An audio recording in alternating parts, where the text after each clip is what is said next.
요한복음의 첫 시작은 오병이어 사건이었습니다. 물고기 두 마리와 보리떡 다섯 개로 5천 명을 먹이신 사건을 다루고 있는데요. 이 오병이어의 사건의 핵심은 예수님의 능력으로 드러나는 표적의 사건이다라고 이렇게 말씀드릴 수 있을 것 같습니다. 이 표적의 사건을 통하여서요, 예수님이 하나님의 아들이심을 더욱더 구체적으로 드러내 보이시는 사건이라고 볼 수 있을 것 같습니다. 그러니까 지금 요한복음은요, 계속해서 예수님이 누구입니까? 라는 것을 계속 묻고 계셔요. 예수님의 정체성에 대해서 분명하게 묻고 있다라는 것을 말씀해 주고 있다라는 것이죠. 그런데 요한은 이 오병이어 사건 다음에 곧바로 또 하나의 장면을 이렇게 배치하고 있는데, 바로 제자들이 바다에서 풍랑을 만나는 이 사건을 다루고 있습니다. 그리고 그 한가운데 예수님이 다시 제자들에게 나타나서 표적의 의미에 대해서 설명해 주고 있는 내용이 바로 오늘 본문에 드러나고 있다라고 이렇게 말씀드릴 수 있을 겁니다. 그러니까 이런 표적의 사건을 통하여서 예수님의 정체성이 조금 더 구체적으로 드러나고, 그리고 하나님이 어떤 일을 우리들에게 맡기고 계시는지에 대해서도 말씀해 주고 있다라는 것을 이야기해 주고 있다라는 것이죠. 그래서 요한복음의 6장의 전체적인 흐름은요, 떡의 표적의 사건, 그리고 바다 위에 임재하신 예수 그리스도, 그리고 또한 생명의 떡 설교를 통하여서 이 전체적인 흐름을 예수님에 대해서 말씀해 주고 있다라는 것을 이야기해 주고 있습니다. 지금 아마 여기가 뭐가 웅웅거려 가지고 이게 조금 불편감이 좀 있는 것 같아요. 그래서 이거를 좀 제거를 해 주시면 좋을 것 같습니다. 이런 흐름으로 볼 때에 지금 요한복음 6장에서 말하고 있는 것은 무엇인가? 바로 예수님은 누구신가에 대해서 말씀해 주고 있다라는 겁니다. 자, 오늘 본문에 보면 풍랑을 잠잠히 하고 제자들에게 찾아와서 뭐라고 이야기하시냐면 이렇게 이야기하십니다. 내니 두려워하지 마십시오. 나야, 내가 너희에게 왔어. 그러니까 두려워하지 마. 이 이야기를 하고 있다라는 겁니다. 우리가 흔히 이거를 헬라어로 에고에이미라는 그런 표현을 많이 사용하고 있는데요. 이런 표현을 통하여서 볼 수 있는 의미가 있습니다. 그것이 무엇이냐면 예수님께서 이 내니 두려워하지 말라 이 말씀을 하면서 나야, 나 예수야, 이것을 이야기하려고 하시는 것이 아니라는 말씀입니다.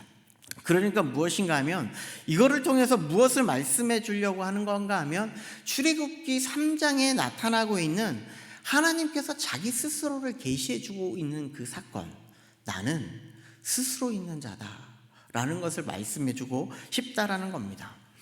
나는 여호와입니다. 나는 여호와다. 나는 여호와야. 이런 것을 지금 제자들에게 지금 말씀해 주고 싶다라는 말씀을 하고 있다라는 겁니다. 이는 곧 예수님의 제자들은 단순히 그냥 안심시키기 위해서 이렇게 이야기하고 있는 것이 아니라 이 제자들이요, 정말 내가 누구인지 좀 알았으면 좋겠습니다. 이것을 그들에게 말씀해 주고 있다라는 말입니다. 그래서 저는요, 오늘 이 본문을 통하여서 두 가지를 한번 생각해 보려고 합니다. 무엇인가 하면 에고에임이, 그러니까 내니 두려워 말라라는 이 말씀을 통하여서요, 예수 그리스도가 우리에게 주신 샬롬의 은혜를 우리에게 주시고자 하고 있고요. 또 하나는 무엇인가 하면 하나님께서 우리들에게 준비해 주시고 계시는 하나님의 일의 사건을 한번 보고자 합니다. 하나님이 준비해 주셨고 하나님이 주실 이 평안이 우리에게 어떻게 드러나고 어떻게 나타나고 있을 것인가를 우리가 생각하시면서 오늘 말씀을 한번 살펴보고자 합니다. 자, 여러분들에게 있어서 샬롬, 혹시 평안이라고 우리들은 이야기할 수 있을 것 같은데요, 여러분들의 삶은 한번 이렇게 묻고 싶습니다. 평안하십니까? 이렇게 묻고 싶습니다. 어떻습니까? 스스로를 한번 질문해 보시기 바랍니다. 나는 평안한가? 이것을 한번 질문해 봤으면 좋겠는데요. 만약에 평안하다고 여러분들이 느끼고 계시다면 무엇 때문에 평안할까요? 나는 왜 평안할까? 아니면 내가 평안하지 못하다면 내 안에 무엇 때문에 이 평안함을 느끼지 못하고 있는 걸까라는 것을 한번 생각해 보았으면 좋겠습니다.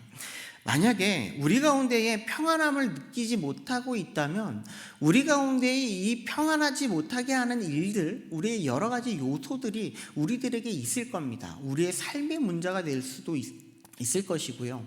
우리의 물질적인 문제, 우리의 거주의 문제, 우리의 건강의 문제, 여러 가지 문제들이 우리를 평안하지 못하게 만드는 그런 요소들이 될 수도 있을 것이고요.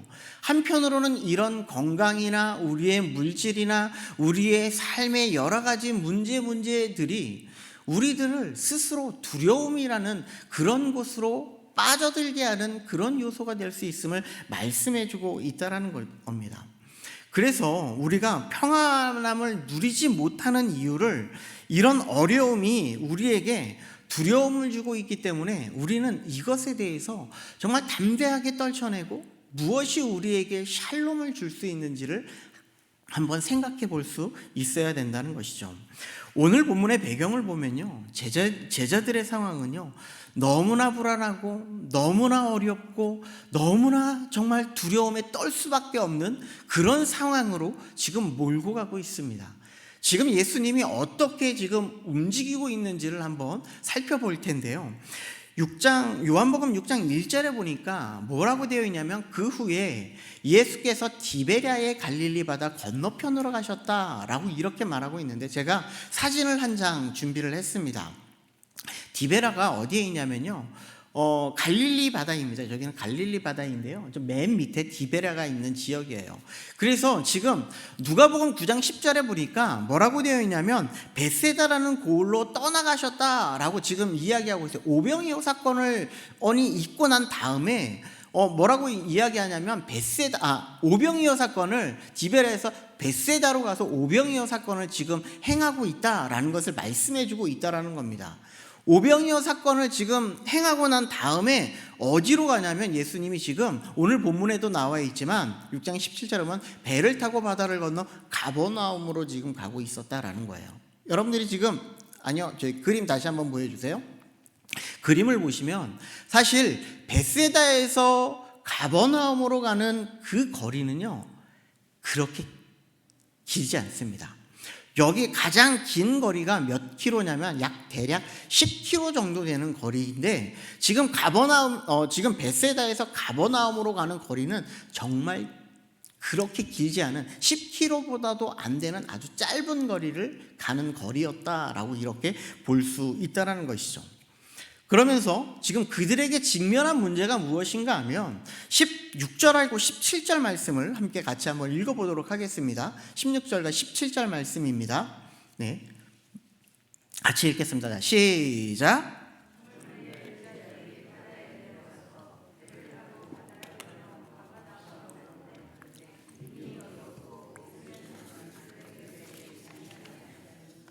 아멘.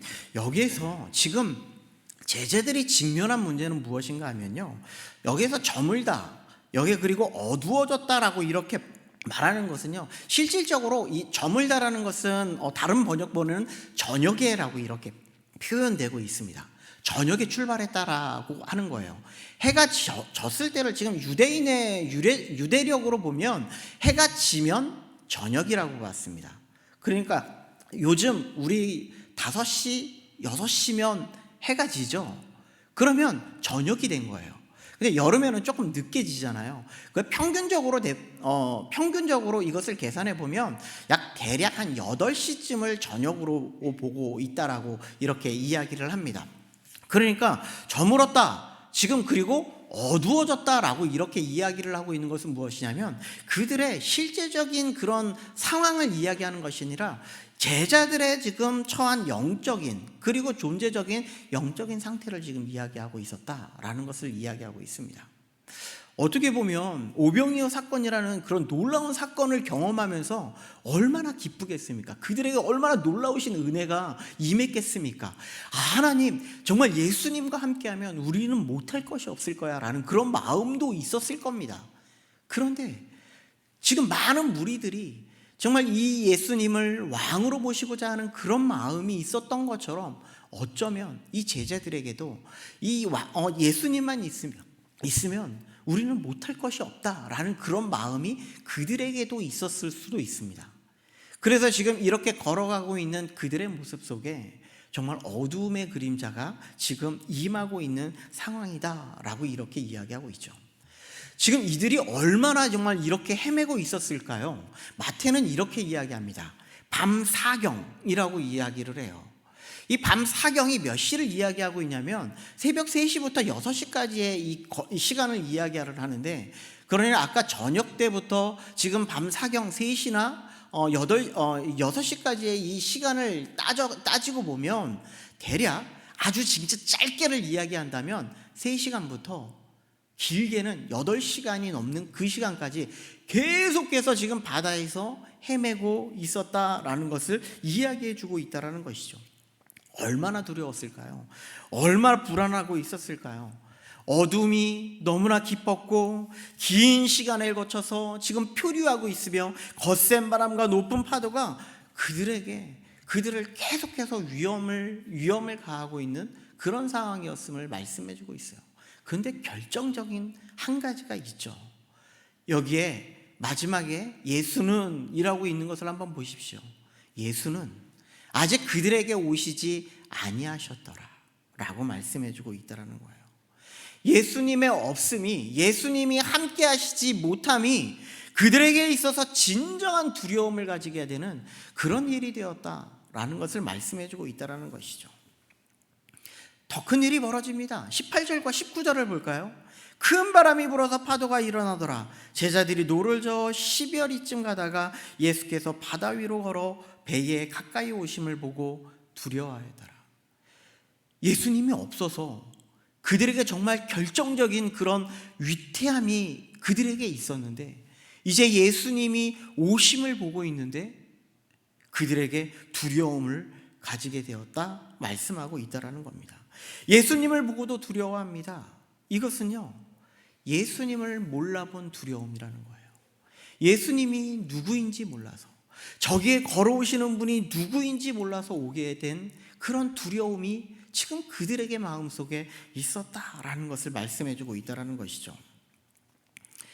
예수님을 알지 못했다는 말은요, 제자들이 예수님의 전능 그리고 신적인 그런 정체성을 지식적으로도 몰랐고 마음적으로도 몰랐고 그들에게 삶으로도 온전히 그들을 예수님을 알지 못했던 그들의 모습을 나타내주고 있다는 겁니다.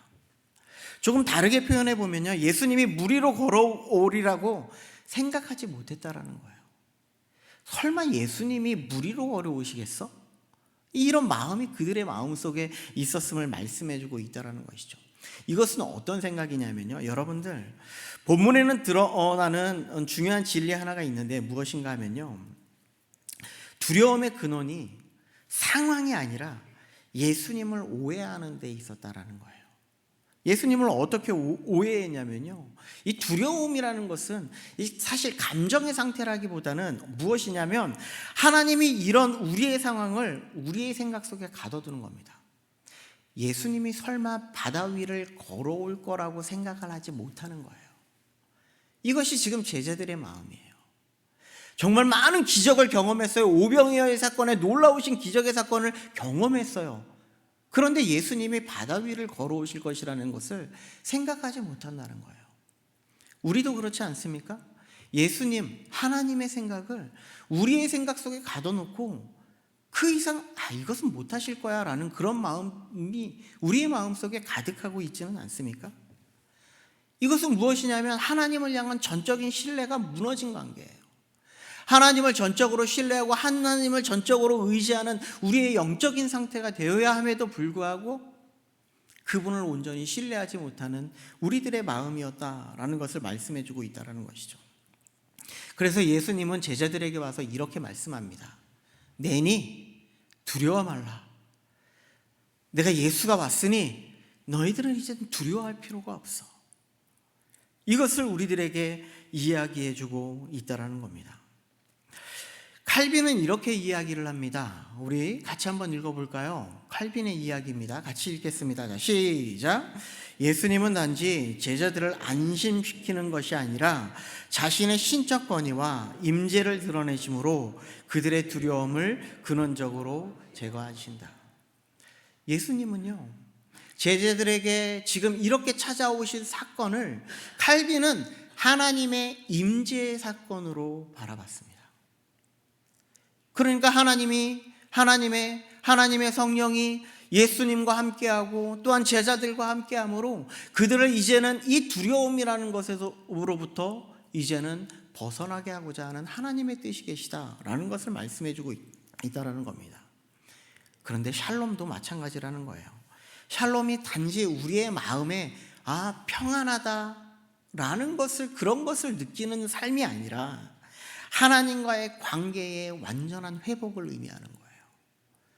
내가 가지고 있던 정말 생명으로부터 여러 가지 어려움으로부터 가지고 있던 우리의 모든 모습을 하나님의 보호하심, 하나님의 인도하심, 하나님의 함께하심을 느끼고 경험하고 우리들에게 찾아오신 그 예수님 때문에 하나님의 놀라우신 은혜를 경험하며 살아가는 그런 삶을 우리들에게 말씀해주고 있다는 것이죠. 그리고 그런데 그들에게는요, 제자들에게는요, 여전히 풍랑이 치고 있었고요. 여전히 그들에게는 생명의 위협을 가지고 있었고요. 그리고 여전히 그들 앞에 밤은 헤어나오지 못하고 있었습니다. 그럼에도 불구하고 무엇이라고 이야기를 하고 있냐면 예수님은 그들에게 두려워하지 말 것을, 그들에게 평안을 선포할 것을 말씀해주고 있다, 이야기해주고 있다는 것입니다. 이것이 바로 샬롬의 은혜라는 것이죠. 그래서 헤르만 리더보스는 이렇게 이야기를 합니다. 예수의 임재는 언제나 구원의 현재적 실제이면서 그 임재가 곧 평안의 근거이다. 하나님의 임재가 우리 가운데 거하면요, 우리 가운데 평안을 누릴 수밖에 없음을 이야기해주고 있다는 겁니다. 그래서 하나님이 주시는 평안한 것은요, 다른 것에 있는 것이 아닙니다. 오직 하나님이 우리와 함께 하시고 계시되, 그리고 우리가 하나님이 함께 하심을 믿고 신뢰하는 그 관계 속에 그 평안함을 우리는 누릴 수 있음을 말씀해주고 있다는 것이죠. 분명 우리에게도 여러 가지 문제가 해결되지 않음을 우리는 보게 될 것입니다. 그럼에도 불구하고 예수 그리스도가 우리와 함께 임재하고 계셨고 성령님이 우리와 함께 가셨고 그리고 그 성령님이 함께 해주시는 놀라우신 은혜 때문에 우리는 평안함을 누릴 수 있었고 평안의 품 속에 우리를 품어주시는 놀라우신 하나님의 은혜를 경험할 수 있음을 우리는 알아야 된다는 것이죠. 그래서 요한복음 14장 27절의 말씀에 보면 이렇게 이야기를 합니다. 평안을 너희에게 끼치노니 곧 나의 평안을 너희에게 주겠다. 성령님의 놀라우신 임재 가운데에서 성령님을 통하여서 우리가 예수 그리스도를 신뢰하고 예수 그리스도가 함께 하신다는 그 놀라우신 은혜를 경험하게 되면 우리는 그 안에서 평안함을 누릴 것이다. 이것을 우리들에게 말씀해주고 있다는 것이죠. 두 번째로는요, 우리가 볼 내용은요, 이레의 하나님이십니다. 우리가 여호와 이레라고 이렇게 이야기를 하면요, 여호와께서 준비하신다라는 그런 의미를 가지고 있는데요, 우리도 너무나 잘 알고 있듯이 아브라함이 모리아산에 가서 이삭을 하나님 앞에 이렇게 드립니다. 하나님 앞에 드리는 이 이삭을 보면서 하나님께서 그에게 예비되신 순양을 준비해 두시고 있는 것을 볼 수 있죠. 그 순양을 보시면서 이 순양을 드리고 나서 그리고 아브라함은 그 땅을 가리켜서 여호와 이레다라고 이렇게 이야기하는 것을 볼 수 있습니다. 그래서 여호와 이레는요, 하나님이 먼저 보고 계시고 하나님이 미리 준비하실 뿐만 아니라 섭리적이고 주권적인 그런 선언을 하고 계시다라는 것을 말씀해주고 있다는 것이죠. 그래서 칼빈은 이렇게 얘기합니다. 하나님은요, 우리의 궁핍을 느끼기 전에 이미 그 해결을 준비하셨다. 그러나 그 준비는 항상 믿음을 통해서만 인식되어진다. 우리에게 믿음이 없이는 하나님의 이런 이레의 하나님을 경험할 수 없음을 말씀해주고 있다는 겁니다. 어떻게 보면 제자들의 시선을 바라보면요, 그 시선은 두려움, 공포, 그 어떤 것으로도 해결할 수 없는 그의 상황임을 우리는 볼 수 있다는 것이죠. 그들을 인도하실 사람이 아무도 없었어요. 그럼에도 불구하고, 그들을 보호해 주실 분도 아무도 없었음에도 불구하고 예수님이 찾아오셔서 내니 두려워 말라, 이 말 속에, 이 선언 앞에 하나님은 그들을 이미 보셨고 이미 오고 계셨고 이 길을 열어두셨다라는 사실을 지금 선포하고 있는 표현이 바로 내니 두려워 말라 라고 말씀하고 있다는 것이죠. 리더버스는 이 장면을 이렇게 이야기를 합니다. 예수의 임재는 사건의 해결이 아니라 해결이 이미 이루어졌음을 드러나는 계시다 라고 이야기합니다. 이미 아무것도 해결되지 않았지만, 우리 가운데에 너무나 어렵고 힘든 상황은 계속되어져 있지만 하나님께서는 이미 이 모든 것을 해결해 주셨다라는 것을 우리들에게 선포하고 있음을 말씀해 주고 있다는 것이죠. 그리고 이제 제자들은 예수님을 배로 모시게 됩니다. 그리고 그들에게는 평안이 찾아오게 되죠. 그리고 그들이 행할 일, 곧 그들이 가야 하는 땅으로 그들이 도착하게 되는 것을 볼 수가 있습니다. 이런 가운데 또한 많은 무리들이 그들에게 찾아왔어요. 그리고 찾아와서, 그리고 지베레아에 계시지 않는 모습을 보면서 가버나움까지 그들이 다 찾아왔다라고 이렇게 이야기합니다. 그리고 이렇게 열정을 가지고 예수님을 찾고 있는 무리에게 예수님은 이렇게 말씀을 하시는 것을 볼 수가 있습니다. 26절에 보니까요, 너희가 나를 찾는 것은 표적을 본 까닭이 아니요 떡을 먹고 배부른 까닭이다.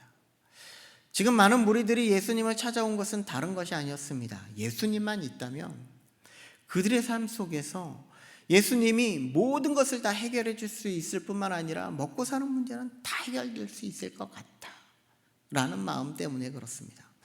혹시 우리가 하나님을 믿고 있는 것이 예수님만 있다면, 예수님만 믿고 있다면 우리들의 모든 삶 속에서 정말 완전한 그런 우리들의 모든 삶이 다 해결될 수 있을 뿐만 아니라 우리의 먹고 사는 문제, 우리의 주거 문제, 우리의 건강의 문제, 모든 것이 다 해결될 수 있는 형통의 삶이라고 우리는 그렇게 고백하고 있지는 않습니까?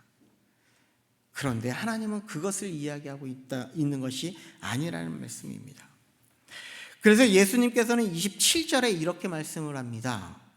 썩을 양식을 위하여 일하지 말고 영생하도록 있는 양식을 위하여 하라. 이 양식은 인자가 너희에게 주리니 인자는 아버지 하나님께서 인치신 자니라 라고 말씀하고 있어요.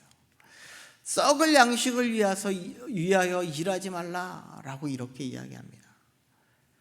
우리는 무엇을 쫓고 있습니까? 우리가 추구하고 있는 것은 과연 무엇일까요? 그것을 이야기해 주고 있는 겁니다. 하나님께서는 우리들을 좋은 길로 다 예비해 주실 것이고요, 우리에게 정말 선하신 뜻으로 우리에게 모든 길을 다 예비해 주시고 계셔요. 그럼에도 불구하고 우리는 썩을 것을 예비하지 마시고, 그리고 오직 영생하도록 있는 양식을 위해서 우리들이 행할 것을 말씀해 주고 있다는 말입니다. 이 말씀은 우리들이 너무나 잘 알고 있는 마태복음 6장 33절에 있는 말씀처럼 너희는 먼저 그의 나라와 그의 의를 구하라는 말씀과도 같습니다. 우리들이 구하는 것은 하나님의 일을 구하는 것이고, 하나님의 뜻을 구함으로 말미암아 우리가 정말 이 모든 것을 구하지 아니하였다 할지라도 하나님께서 부어주시는 놀라우신 은혜를 경험하게 되는 놀라우신 은혜가 우리들에게 있겠다 말씀하고 있다는 겁니다. 칼빈은 무엇이라고 이야기하시는지 아십니까? 하나님은 모든 것을 다 준비하고 계십니다. 그러나 우리에게 요구하고 있는 것은 바로 믿음이라는 거예요. 우리들은 무엇을 바라보면서 믿음으로 나아가고 있습니까? 예수 그리스도를 믿는 믿음을 통하여서 하나님이 일하실 것을 바라보고 있어야 된다는 거예요. 지금 길신교회가 처한 모든 상황 속에서 하나님께서 일하실 모든 일을 바라보면서 우리는 기도하고 예수 그리스도가 하실 모든 일들을 생각하면서 믿음으로 나아갈 수 있어야 된다라는 것을 우리들에게 이야기해 주고 있는 거예요. 그러면서 29절의 말씀은 이렇게 이야기합니다. 예수께서 대답하여 이르시되 하나님께서 보내신 일을 믿는 것이 하나님의 일이다. 우리들에게 하나님의 일을 할 것을 말씀하고 있는데 예수 그리스도를 믿는 그 믿음부터 우리들이 회복해야 됩니다 라는 것을 말씀해 주고 있어요. 우리는 정말 예수 그리스도를 믿는 믿음 가운데 서고 있습니까? 우리는 하나님을 온전히 믿고 하나님을 온전히 신뢰하면서 하나님과의 관계의 회복을 위해서 그 걸음을 걸어가고 있습니까? 라는 것을 지금 묻고 있는 거예요. 하나님을 예배하지도 못하고 우리에게 주어진 십자가로 나아가지도 못하는 우리의 모든 삶 가운데 우리가 어떻게 하나님 앞에 하나님을 믿는 믿음 가운데 서고 있음을 말할 수 있겠습니까? 그래서 칼빈은 이렇게 얘기합니다. 하나님께서 요구하시는 일은 인간의 행위가 아니다. 우리의 공로가 아니라는 말씀이에요. 우리가 무엇을 많이 섬기고 우리가 많은 일들을 행하는 그것을 말씀하고 있는 것이 아니라 하나님이 우리를 위해서 예비해 주신 그 믿음을 행할 것을 말씀해 주고 있다라는 겁니다. 여호와의 일에는요, 아브라함이 이삭을 들여서 얻는 공로를 이야기하고 있지 않습니다. 하나님이 먼저 준비해 주시고 하나님이 그를 구원하시기로 하나님이 작정하셨고 그리고 그를 통하여서 하나님이 놀라우신 일들을 계획하신 그것을 통하여서 하나님이 말씀해 주고 있다는 것이죠. 요한복음 6장은 우리에게 한 가지 질문을 계속해서 던져주고 있는 겁니다. 우리는 예수님을 누구로 알고 있습니까? 우리는 예수님을 누구로 알고 있습니까? 제자들은 풍랑 속에서 예수님을 알아보지 못해 두려워했는데요. 무리들은 떡을 먹고 배부른 경험 때문에 예수님을 왕으로 삼으려고 했다는 것이죠. 그러나 예수님은 그들 모두에게 이렇게 이야기를 하는 겁니다. 내니 두려워하지 말라. 내가 너와 함께하니 두려워하지 말라. 내가 썩을 양식으로 우리가 함께하는 것이 아니라 영원히 영생하는 그 양식을 위해서 일해야 된다라는 것을 우리들에게 말씀해주고 있다는 것이죠. 여호와 샬롬은 문제가 사라졌기 때문에 우리에게 주시는 평안이 아니라 여호와 이레는 우리가 무엇을 해냈기 때문에 우리에게 주어주시는 공급이 아니라 샬롬은 그리스도가 우리와 함께하기 때문에 성령님이 우리와 함께 하셔서 우리 가운데에 임재하셨기 때문에 누리는 샬롬이고 또한 이레는 그리스도를 믿는 믿음 때문에 우리가 경험되어지는 하나님의 예비하심임을 기억하시기 바랍니다. 오늘 우리의 삶에도 여전히 풍랑이 있을 겁니다. 또한 문제가 남아있을 것이고요. 상황도 어둡고 앞이 보이지 않을 수 있습니다. 그런데 예수님은 우리들에게 동일하게 길신교회 안에 동일하게 이야기하고 있습니다. 내니 두려워하지 말라.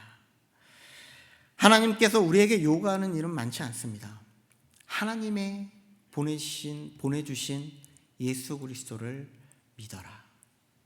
그것을 통하여서 족하다라고 말씀하고 있는 겁니다. 그런 믿음 가운데 설 수 있는 우리 모든 성도님들 될 수 있기를 간절히 축복드립니다. 이 시간 우리